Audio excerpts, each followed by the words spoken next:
Son appui financier et détails pour la mise en œuvre du programme de désarmement et démobilisation, réinsertion communautaire et sociale en faveur des groupes armés ayant opté pour la cessation des hostilités en Ituri. L'Organisation internationale des migrations a disponibilisé 2 millions de dollars américains pour ces projets. Le coordonnateur adjoint du PDD-RCS en charge des opérations l'a annoncé au gouverneur militaire lors de l'audience lui accordée par l'autorité provinciale militaire.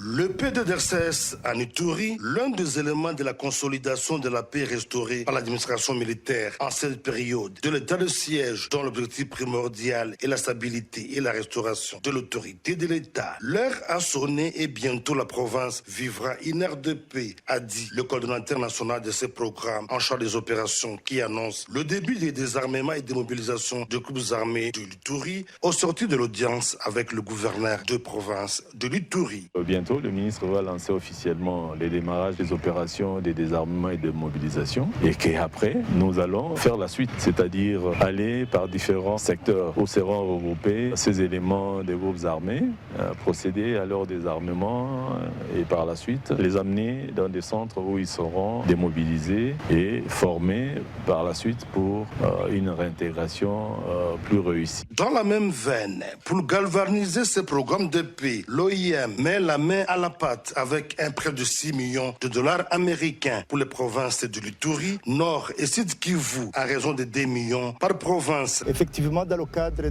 d'un projet pilote d'appui au programme PDDRCS, un projet qui va être financé à hauteur de 6 millions de dollars, à raison de 2 millions par province. Et l'OIM a été notifié effectivement pour la mise en œuvre de ce projet. Dans la foulée, le colonel Eugide Bosalé appelle la population de l'Ituri et le groupe armé non signataire du processus de paix de Nairobi à s'approprier et adhérer à ces projets porteurs d'espoir pour la stabilisation de la province. Nous pensons qu'il ne faut plus attendre.